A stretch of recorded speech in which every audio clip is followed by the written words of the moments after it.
வீடு அப்படின்னு இருந்தாவே கண்டிப்பாக ஒரு இடத்துலையாவது பள்ளியானது இருக்கும். நம்மளுடைய வீட்டு பூஜை அறையில் பள்ளி இருந்தால் முக்கியமாக இதை செய்யுங்க. அதே மாதிரி வாயில்லா ஜீவன்களுக்கு எப்போதுமே பார்த்திங்களா, நமக்கு நல்லது நடக்கக்கூடிய விஷயங்கள் அல்லது கெட்டது நடக்கக்கூடியதை எல்லாத்தையுமே முன்னதாகவே தெரிந்து கொள்ளக்கூடிய சக்தியானது அதுக்கு இருக்கும் அப்படின்னு நம்மளுடைய பெரியவங்க சொல்லுவாங்க. மனிதர்கள் கண்ணுக்கு தெரியாத விஷயங்கள் எல்லாமே கூட இந்த வாயில்லா ஜீவன்களுக்கு தெரியுமா? என்ன அப்படின்னா, நாய், பூனை, பசுமாடு, பறவைகள் அப்படின்னு சொல்லிட்டு வாயில்லா ஜீவன்களை வீட்டில் வளர்க்கக்கூடிய பழக்கமானது காலங்காலமாகவே நம்ம இடத்துல இருந்து பாரம்பரிய தொன்று தொட்டு இருக்கிறது. காலங்காலமாக வீட்டிற்கு வரக்கூடிய நம்மளுடைய கஷ்டத்தை இந்த வாயில்லா ஜீவன்கள் தன்னகத்தை ஏற்றுக்கொள்ளும் ஒரு சக்தின்னே சொல்லலாம். வீட்டிற்கு ஒரு துன்பம் வரக்கூடிய சமயத்தில் வீட்டில் இருக்கக்கூடிய நாய் அல்லது பசு அல்லது பறவைகள் அப்படி ஏதாவது ஒரு உயிரினம் நம்ம வளர்க்கக்கூடிய ஒரு வாயில்லா ஜீவன் நமக்காக பார்த்திங்களா அந்த வீட்டில் உயிரை விடும் அப்படின்னு சொல்லுவாங்க.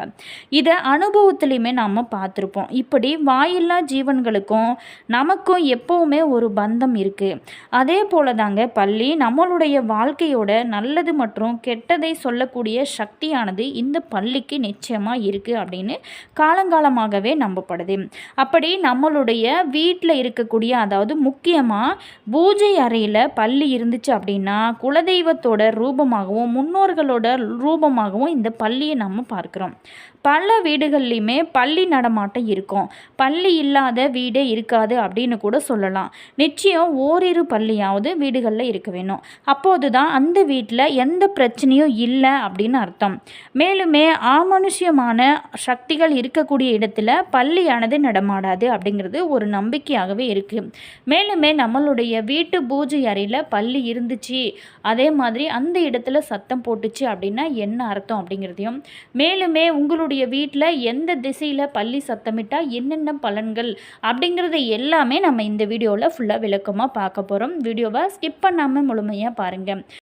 வீடியோ பிடிச்சிருந்தா மறக்காமல் லைக் பண்ணுங்கள். இது போன்ற பல சுவாரஸ்யமான தகவல்களை நீங்கள் தெரிஞ்சுக்கணும் அப்படின்னு நினச்சிங்களாலும் இனியவள் உற்சாகம் சேனலை சப்ஸ்கிரைப் பண்ணிட்டு கூடவே இருக்க பெல் பட்டனையுமே ப்ரெஸ் பண்ணிட்டு வாங்க வீடியோக்குள்ளே போகலாம். உங்களுடைய வீட்டில் பள்ளி இருக்கிறது அப்படின்னா அதை அப்படியே விட்டுருங்க. உணவுப் பொருட்களில் மட்டும் அதை விழாமல் ரொம்ப ஜாக்கிரதையாக பார்த்துக்கோங்க. மற்றபடி இருக்கிற பள்ளியை அடித்து கொண்டு வெளியில் தூக்கி போடக்கூடாது. அது நமக்கு பாவத்தை சேர்க்கும். சில பேர் வீட்டில் பீரோவுக்கு அடியில் அல்லது பூஜை அறையில் சுவாமி படத்துக்கு பின்னாடியானது பள்ளியானது இருந்து ஆனால் அது சத்தம் எழுப்பாது. இப்படி ஒரு வீட்டில் பள்ளி இருந்தும் அது சத்தம் எழுப்பவில்லை அப்படின்னாலும் அது ஏதோ ஒரு அபசகுனத்தில் அறிகுறிதான்னு சொல்ல முடியும். வாரந்தோறுமே நீங்கள் வெள்ளிக்கிழமை நாளில் குலதெய்வத்தை நினச்சி வீட்டில் பால் சாம்பிராணி போட்டு அந்த புகையை வீடு முழுவதுமே காண்பிச்சிங்க அப்படின்னா கண்டிப்பாக 5 வாரம் வெள்ளிக்கிழமை இதே போல் நீங்கள் இந்த பரிகாரத்தை தொடர்ந்து நீங்கள் செஞ்சு வந்தீங்க அப்படின்னா உங்களுடைய வீட்லேயுமே பள்ளி சத்தம் போட துவங்கிடும். ஒரு பாசிட்டிவ் எனர்ஜி உங்களுக்குள்ள கிடைக்கும். குலதெய்வத்தோட ஆசையும் உங்களுடைய வீட்டிற்கு கண்டிப்பாக கிடைக்கும்.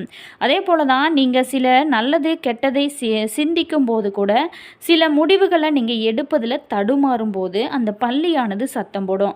அப்போது நம்ம அறியாமலே நமக்கு ஒரு பாசிட்டிவ் எனர்ஜி வருமா, இந்த வேலையை செஞ்சால் சரியாக வரும் அப்படின்னு சொல்லிட்டு ஒரு தீர்மானத்தை கூட நீங்கள் எடுக்க முடியும். இப்படி பள்ளியோட சத்தம் நமக்கு பல நன்மையைத்தான் செய்யும்.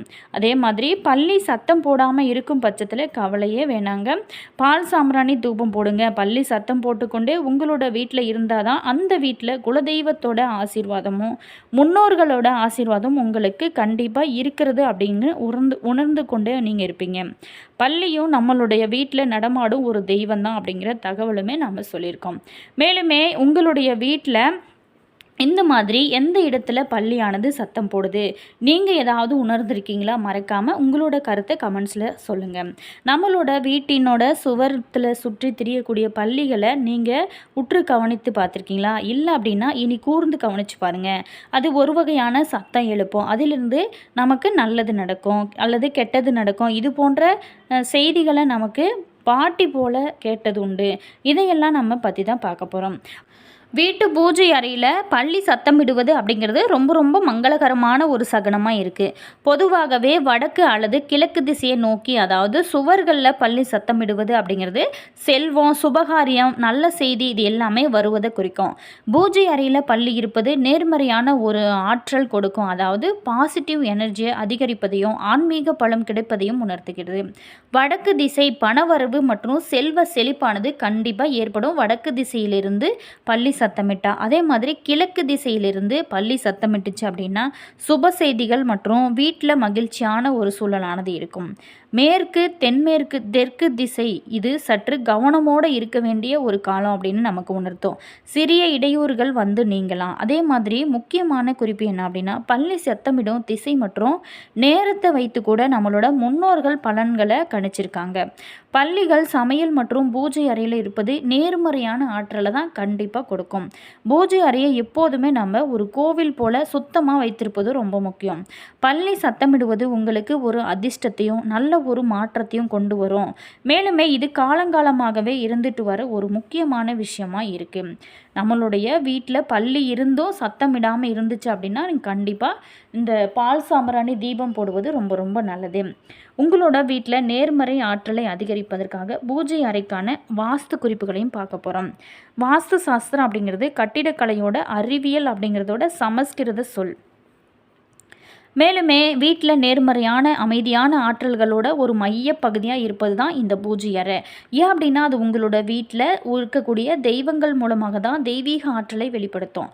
பெரியதா அல்லதோ சிறியதாக இருந்தாலும் சரிங்க, தெய்வங்களுக்காக ஒரு தனி இடத்தை ஒதுக்குவது, அதாவது பூஜை அறையை அமைப்பது ரொம்ப ரொம்ப ஒரு வீட்டிற்கு ரொம்ப முக்கியமான ஒரு விஷயமா இருக்குது. அதே மாதிரி நம்ம பூஜை அறை அமைச்சா மட்டும் போதாது, சரியான வாஸ்துப்படி அமைதியான நேர்மையான ஆற்றலை கொண்டு வருவதிலும் உங்களோட வீட்டில் எந்த ஆற்றல் வெளிப்பட வேணும் அப்படிங்கிறதையும் தீர்மானிப்பதில் இது வாஸ்து பார்த்திங்களா ஒரு முக்கிய பங்கு இருக்குது. பூஜை அறை உங்களோட வீட்டில் நல்ல அதிர்வுகளை வெளிப்படுத்துவது மட்டும் இல்லாமல் தெய்வீக ஆற்றல்களோடு நீங்கள் இணையவும் உதவுது. பூஜை அறையில் பல்லி இருப்பது அப்படிங்கிறது இது லட்சுமி தேவியோட அருளால் செல்வ செழிப்பு மற்றும் பணவரவு வீட்டில் மகிழ்ச்சியானது நிலைந்திருக்கும் அப்படிங்கிறது சொல்லப்படுது.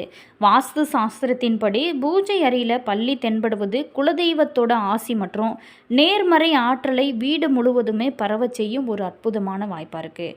மேலுமே பூஜை அறையில் நம்ம பல்லியை பார்ப்பது அப்படிங்கிறது திடீர்னு பணவரவு அல்லது செல்வ நிலை உயர்வதற்கான ஒரு அறிகுறினே சொல்லலாம். மேலுமே இது லட்சுமி தேவி வீட்டில் வாசம் செய்வதற்கான அடையாளமாக இருக்குது.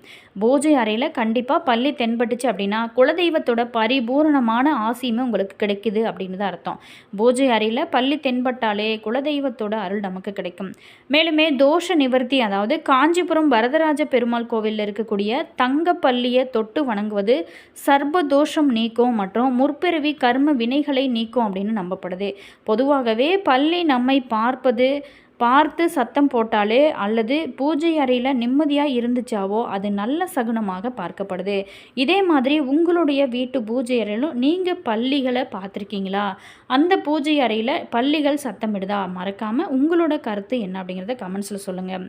அதே மாதிரி இந்த பல்லி அப்படிங்கிறது ஒரு சாதாரணமான பொருளாக, சாதாரண ஒரு சின்ன உயிரினமாக இருந்தால் கூட இது நம்மளுடைய வாழ்க்கையில் மிகப்பெரிய ஒரு மாற்றத்தை ஏற்படுத்தும். வீடுகளில் பல்லி இருப்பது நல்லதா அல்லது கெட்டதா? சாஸ்திரம் என்ன தான் சொல்லுது? பல்லியை பார்ப்பது நல்ல சகுனம் அப்படின்னு சில பேர் சொல்லுவாங்க. அதே மாதிரி சில பேர் கெட்ட சகுனம் அப்படின்னு கூட சில பேர் சொல்லுவாங்க. பல்லியை பார்ப்பது நல்லதா கெட்டதா? வீட்டில் கரப்பாம்பூச்சி, வண்டு, இந்த மாதிரி பல்லி இது எல்லாமே இருப்பது ரொம்ப இயல்பான ஒரு விஷயந்தான். ஆனால் சில பேர்த்துக்கு அது வீட்டில் இருப்பது பிடிக்கல. ஏன்னா கரப்பாம்பூச்சி மனிதர்களுக்கு பலவிதமான தொற்று நோய்களை ஏற்படுத்தும். இன்னும் சில பேர்த்துக்கு பார்த்திங்களா பல்லியை பார்த்தாவே ஒரு அருவருப்பாக இருக்கிற மாதிரி இருக்கும். அதை அடித்து வெளியில் துரத்தாமல் அவங்க வீட்டுக்குள்ளே நுழைவதும் இல்லை. ஆனால் சில பேர் பல்லி என்ன செய்ய போகிறது, உங்களோட வீட்டில் இருக்கக்கூடிய பூச்சிகளை சாப்பிட்டு ஓரமாக இருக்கட்டும் அப்படின்னு பரிதாபம் பார்த்து சில பேர் விடுவாங்க. இப்படி இது எல்லாமே பெரும்பாலும் வீட்டோட சுவர்கள், மூலைகளில் காணப்படும். யாரையுமே தொந்தரவு செய்யாது இந்த பல்லி. இத்தகைய பல்லிகளை குறித்து நம்ம ஜோதிடத்தில் அதிக அளவில் சொல்லப்படுறாங்க. அந்த வகையில் தான் பல்லியை பார்ப்பது ஒரு நல்ல சகுனம் அப்படின்னு கூட நம்மளுடைய முன்னோர்கள் சொல்கிறாங்க. மேலுமே இந்த பல்லி பார்த்திங்களா வீட்டு பூஜை அறையில் இருப்பது ரொம்ப ரொம்ப நல்லது. பல்லியை கண்டாலே பெரும்பாலானவங்க பயப்படுவாங்க. அதை பார்த்த உடனே வீட்டை விட்டு வெளியேற்ற முயற்சி செய்வாங்க. ஆனால் இது பார்த்திங்களா பல்லியானது சில மாநிலங்களில் புதிய வீட்டோட வாஸ்து பூஜையில் வெள்ளி பள்ளி சிலைகளை பயன்படுத்தி பூஜை செய்வதும் பார்த்துருக்கோம். பள்ளி வீட்டில் மகிழ்ச்சியும் செல்வத்தையும் அதிகரிக்கும். அதற்கான காரணமாகவும் இருக்குது. இவ்வளவு ஏன் தமிழகத்தில் பள்ளிக்கு என தனி கோவிலே இருக்கிறது அப்படிங்கிறது நிறைய பேத்துக்கு தெரியும். வாஸ்து சாஸ்திரத்தின்படி உங்களோட வீட்டு பூஜை அறை அல்லது வரவேற்பு அறையில் பள்ளிகள் தென்பட்டுச்சு அப்படின்னா அது ரொம்ப ரொம்ப மங்களகரமானதாக இருக்கும். வரும் நாட்களில் அதிக பணவரவை நீங்கள் பெற போகிறீங்க அப்படிங்கிறத முன்னதாகவே அது உணர்த்துது. அதே மாதிரி தீபாவளி இன்னைக்கு வீட்டில் பள்ளி இருந்துச்சு அப்படின்னா ஆண்டு முழுவதுமே லட்சுமி தேவி அருள் உங்களுக்கு கிடைக்குமா. அது மட்டும் இல்லாமல் இதனால் மகத்தான மகிழ்ச்சியும் செல்வத்தையும் நிச்சயமாக பெற முடியும். வீட்டில் ஒரே இடத்துல அதாவது 3 பள்ளிகளை பார்ப்பது ரொம்ப ரொம்ப அதிர்ஷ்டமான ஒரு விஷயம் அப்படின்னு சொல்லலாம். இதனால் உங்களுக்கு நல்ல செய்திகள் மிக விரைவில் கிடைக்குமா. நீங்கள் புதிய வீட்டிற்குள்ளே நுழையும் போது அதே நேரத்தில் உங்களோட கண்ணுக்கு பள்ளி தென்பட்டுச்சு அப்படின்னா அது ரொம்ப ரொம்ப நல்ல சகுனமாகவும் பார்க்கப்படுறோம். அது மட்டும் இல்லைங்க, பள்ளியை பார்ப்பது முன்னோர்களோட ஆசீர்வாதத்தையும் பெறுவதற்கு சமம் அப்படிங்கிறது ஐதீகம். அதாவது முன்னோர்களோட ஆசீர்வாதம் மற்றும் அருள் நமக்கு கிடைக்கும். அதோட அன்னை லட்சுமி தேவியும் உங்களை ஆசீர்வதிக்க போகிறார் அப்படின்னு தான் அர்த்தம் அப்படின்னும் சாஸ்திரங்களுமே சொல்லப்படுது, நம்மளுடைய முன்னோர்களுமே சொல்லப்படுறாங்க. அதே மாதிரி உங்களுடைய வீட்டு பூஜை அறையில் பள்ளிகள் சத்தமிடுதா, நீங்கள் உங்களுடைய வீட்டில் பள்ளியை பார்க்கிங்களா, இது எல்லாமே உங்களுக்கு மங்களகரமான ஒரு விஷயந்தான். அதே மாதிரி வீடியோ பிடிச்சிருந்தா மறக்காமல் லைக் பண்ணுங்கள். இது போன்ற சுவாரஸ்யமான தகவல்களை நீங்கள் தெரிஞ்சுக்கணும் அப்படின்னாலும் மறக்காமல் இனியவள் உற்சாகம் சேனலை சப்ஸ்கிரைப் பண்ணிக்கோங்க. கூடவே இருக்க பெல் பட்டனையும் ப்ரெஸ் பண்ணிக்கோங்க. அப்போ தான் நாங்கள் போடுற ஒவ்வொரு வீடியோஸுமே உடனுக்குடன் நோட்டிஃபிகேஷனாக வரும். அதே மாதிரி உங்களோட கருத்து என்ன அப்படிங்கிறத மறக்காமல் கமெண்ட்ஸில் சொல்லுங்கள். உங்களுடைய வீட்டு பூஜை அறையில் பள்ளி இருந்துச்சா அல்லது இல்லையா அப்படிங்கிறதையும் மறக்காமல் கமெண்ட்ஸில் சொல்லுங்கள். உங்களோட கருத்தை மறக்காமல் கமெண்ட்ஸில் பதிவு பண்ணுங்கள். Always thank you.